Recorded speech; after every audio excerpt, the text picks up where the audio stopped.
Tear down those high places. A prophet sent to warn Jeroboam. Hello, my brothers and sisters in Christ. Welcome back to my channel. My name is Tameica Wright, for those of you who do not know, and I am excited. I'm excited, y'all, to get into this word today. Hallelujah. If this is the first video that you are coming across, I will briefly, catch you all up to speed, all right? Don't worry about it. Got y'all. As I'm led, I've been going through the book of Kings to highlight the different leaders that Israel had, who, by the way, resembles a lot of the modern leaders that we have in the buildings today, okay? And in light of the recent exposure to the different mega church leaders, we must stay focused on our Lord and Savior, Jesus Christ. That's the bottom line. Nothing has changed. An uncircumcised heart will never produce righteousness. An uncircumcised heart cannot produce holiness. An uncircumcised heart will not glorify or honor our God. Pride was in the heart of Israel's leaders back then, and pride is in the heart of many leaders now. Repenting is necessary for the body of Christ, all right? Why? Because we all fall short every single day. But the beauty about it is we don't have to stay there. The only way to know what is acceptable to God is by reading his word. And I love it here. Hallelujah. Okay, so let's jump into this video.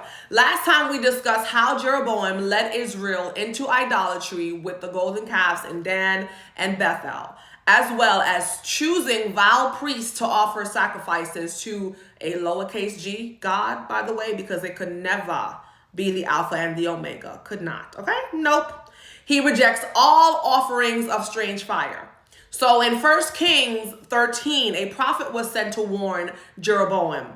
We have a picture of Jeroboam burning incense by the altar, which, by the way, shows how comfortable they had gotten with their new religion. And he cried against the altar in the word of the Lord and said, O altar, thus says the Lord. Behold, a child shall be born unto the house of David, Josiah by name, and upon you shall he offer the priests of the high places who burn incense upon you, and men's bones shall be burnt upon you. Please note that the only altar that the Lord acknowledged was the one in Jerusalem. Why? Because it was designed by the Holy Spirit and it typified Calvary to come. Verse 3 reads, and he gave a sign the same day, saying, this is the sign which the Lord has spoken. Behold, the altar shall be rent, and the ashes that are upon it shall be poured out. Verse 4, and it came to pass, when King Jeroboam heard the saying of the man of God, which had cried against the altar in Bethel, that he put forth his hand from the altar, saying, lay hold on him. And his hand which he put forth against him dried up so that he could not pull it in again. This is a great example of how many have always tried to stop the word of God from going forth. In this case, Jeroboam had no issues blatantly disrespecting the Lord with idol worship. But the moment judgment comes, he tries to shut it down. Ladies and gentlemen, the altar was rent and the ashes poured out from the altar according to the sign which the man of God had given by the word of the Lord. Jeroboam then tells the man of God to entreat now the face of the Lord your God and pray for me that his hand may be restored again to him, right? This is what he's telling him. Notice how there was no repentance on Jeroboam's part. It was simply, pray to your God to get me out of this. This shows us that it doesn't matter how wonderful miracles are, y'all. They do not bring people to Jesus. Hallelujah. At least not man with this uncircumcised heart. It is the convicting power of the Holy Spirit upon a weeping heart. So after Jeroboam's hand was restored, he told the man of God to go with him to refresh himself and receive a reward. As believers, we must know that turning down the accommodations in the world is imperative. It doesn't matter what is being offered. The word of God is final. We're not compromising. We're not. Now, the man of God told Jeroboam it didn't matter what was offered. He was told by the Lord not to go with him, eat bread, nor drink water in that place, nor turn again by the same way that he came. One might think, wow, that's a bit extreme, but it wasn't.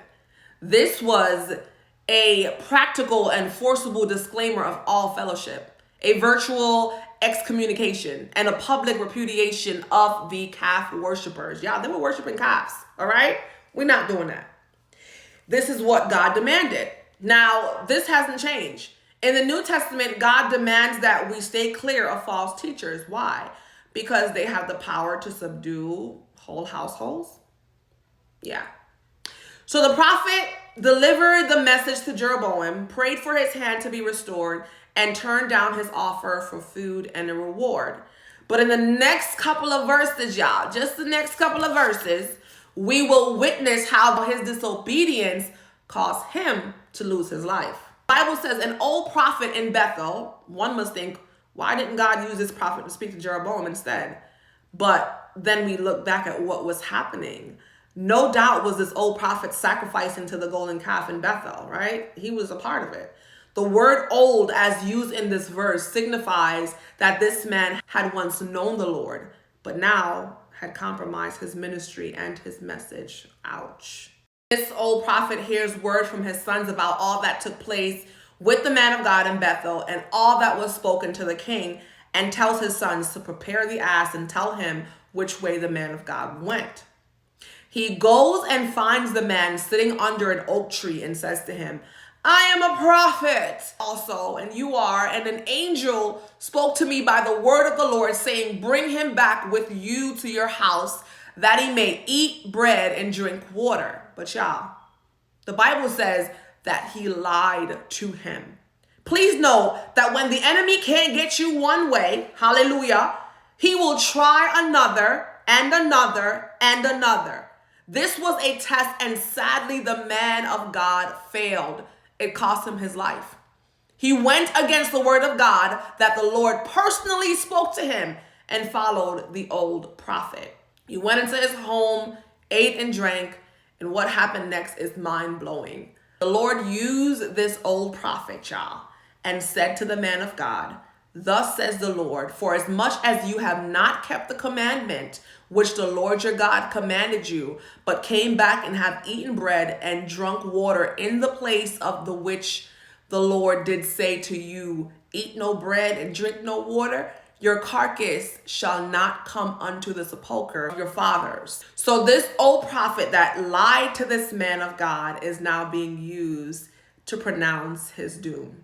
See, God's judgment upon a wayward Israel is now compromised by the man of God and his association with the backslidden old prophet.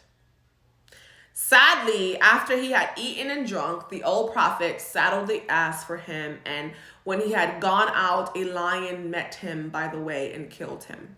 His carcass was cast in the way, and the ass and the lion stood by it. The men that passed saw that the old prophet, who went and took the carcass and buried it in his own grave.